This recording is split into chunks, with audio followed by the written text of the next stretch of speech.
Today we're going to tie a fly that just kind of goes into my category of kind of just a fun thing to tie. And if I get it right, it actually looks really cool. And I will be the person that self-evidently indicates that I have not fished this pattern before. But it's going to be an adult midge.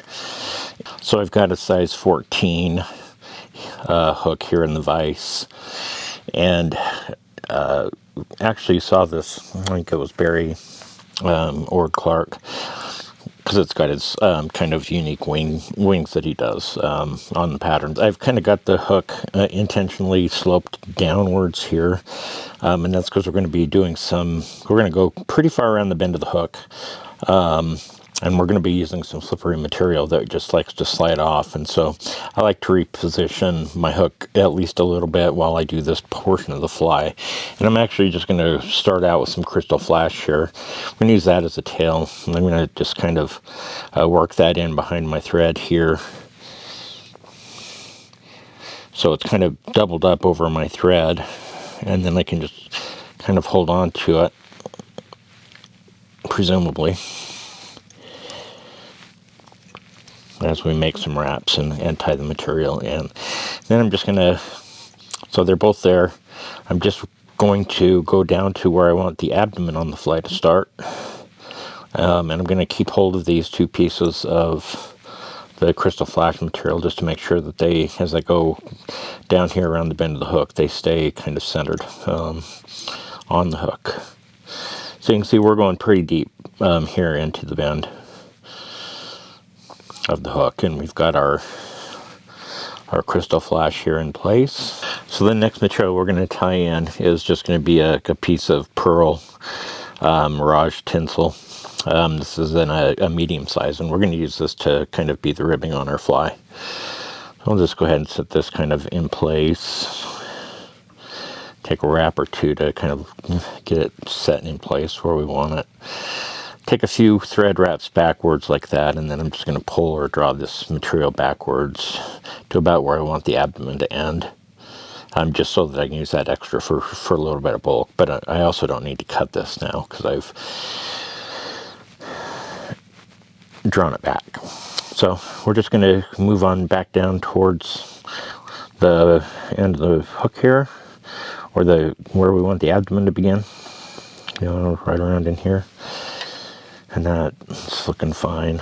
So as I move into this next step, we don't want a really thick body on here, but what you do want is to have a waxed thread with some pretty sticky or tacky wax. It's not to help my thread stick. I want to have that tacky base as I start to try to wind this mirage material upwards, creating that rib. That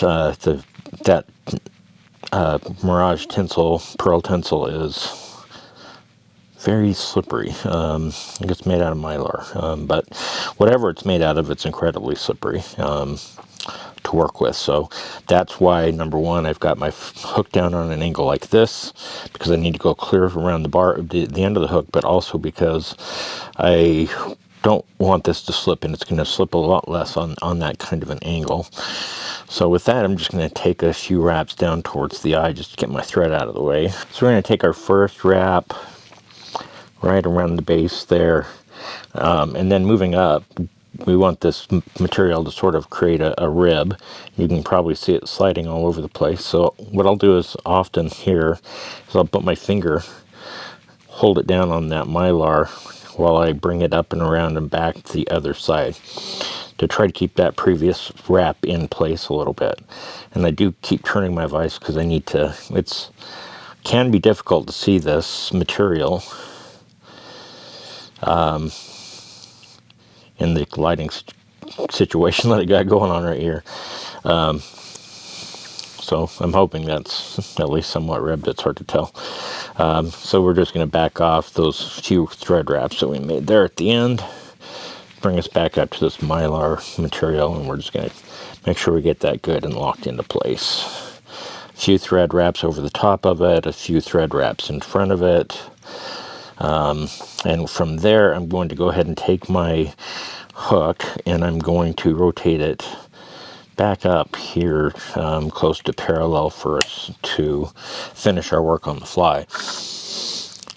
So at this point I can just come right in here and we'll go ahead and clip off that excess mylar. So next I'm just going to come backwards toward on the abdomen here.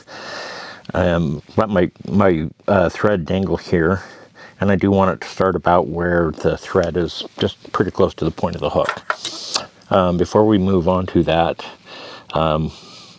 the next step, I'm going to go ahead and clip off these tails here, and I'll clip them off about the width of the hook cap, something about like that. So we've put on some super fine dark olive thread, and I'm going to be using that to create sort of a dubbing ball right in this area where we parked. So I'm just going to take some wraps back and forth over the same area. So what this is going to do is it's going to help us with that transition between these sections, but it's also going to help us ensure that the wing that we're going to tie on next hopefully stays kind of propped up. So for the bent wing on this, we're going to use, what I'm going to use is going to be some partridge. And I've said it before, I have whole skins of partridge. I use this stuff a lot. The feather we're going to be pulling is going to be one that's going to look a little bit more like this and be a little smaller in size. Once I have my feather selected, one just about like this, I'm going to prepare it. And I prepare it by kind of holding on to the tip here. And we just want to strip away these fuzzy fibers towards the bottom of this feather. Then I want it pretty even on either side. So that's the other thing I'm looking for, is to make sure that I've got about the same number of fibers on either side. So for the next step, there's several things we can do. We've got our partridge feather here, prepared and ready to go.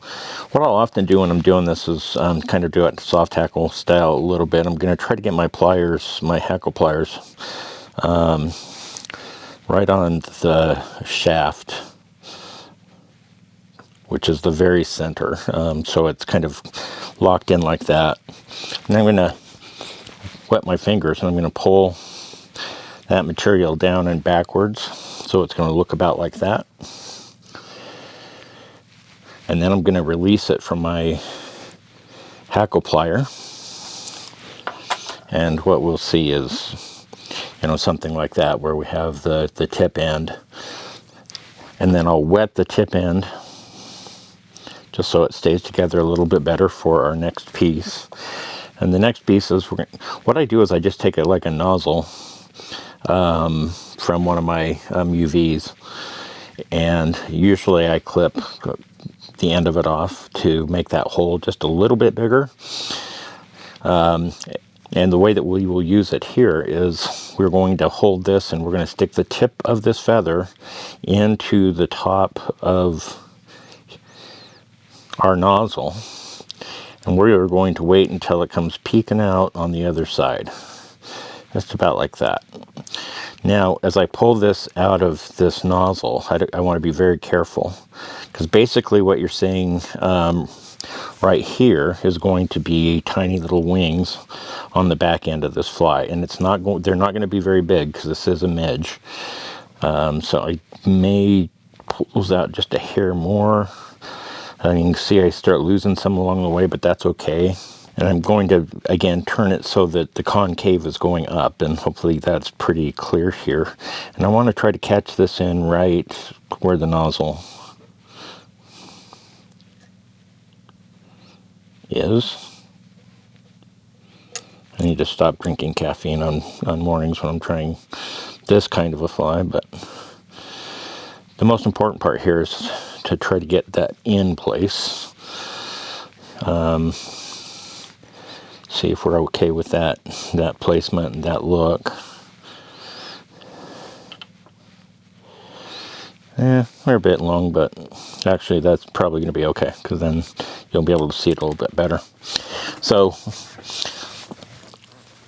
I've got a couple of really good wraps into place here, which is what I also wanted. I'm going to lift everything up here a little bit just to make sure I get a couple of wraps on the shank of the hook. And then I'm going to circle back and we're going to cut this, the balance of this feather off.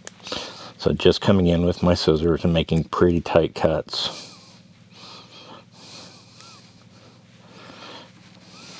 We'll just get rid of this excess here, because we do have another material that we need to engage. So the last significant addition that we'll make on this fly is going to be a hackle, and I'm just using a Grizzly hackle. And I've got the fibers at the bottom here kind of stroked out. So before I tie it in, you can kind of see, it's not beautiful, but that's okay, because this is just to hold it in place. But you can see where I've cut some of those fibers. But what's most important right at the moment is that we get this tied into place. So I'm just going to go ahead and we're going to want this tied in right back where that partridge feather bent wing is located, and then we will secure that with a couple of thread wraps behind it. I'm going to pull it forward and make sure I get at least one solid thread wrap behind it, and then I'm going to go ahead and work up towards the eye of the hook, but not all the way to the eye. Now I can turn my vise upside down, which will allow me to have direct access to the excess here of the stem of my hackle feather. So I can go ahead and clip that off a little bit short of the eye, which is what we want it to do. So now that we've got our hackle secured in, that's ready to go. We are going to put a little bit more superfine to finish off the thorax here, and this time we're going to go with a brown. So we have a dark olive behind and a brown up here at the thorax, and I'm just going to finger dub this onto my hook. I don't know why I always say that. I'm going to finger dub it onto my thread, not my hook, but eventually it'll be on the hook. So we're going to go ahead and work our way down to the eye and then back up, because I really do want to keep this sort of tapered. So that's looking pretty good to me. And then I'm going to work my way back down towards the eye, because that's where we're going to end up putting on a tiny little head here, and we will end up tying off our hackle. It's going to be right here. Okay, so now we've got our final dubbing in place. We've got our hackle on the back here ready to go, and I'm going to use my rotary. That's why I have my thread on my thread bobbin. Because my piece of hackle here is fairly long, I can just use my hands here, I think, rather than a hackle plier. It's going to take touching turns, one right in front of the other. So I'm going to try my best to kind of show you the cosmetic piece here. So we've got this wing in the back, and we're going to turn this into a couple of wings. And we do that by grabbing some fibers on one side while holding onto the other, and kind of letting this split right down the very center. And so you've got to be really gentle.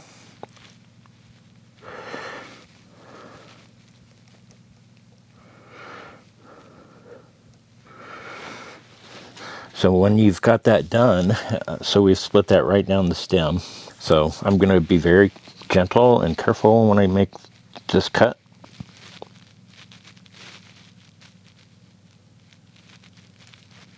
Something like that. Same on the other side. I'm just cutting at the shaft where those two errant fibers are hanging out.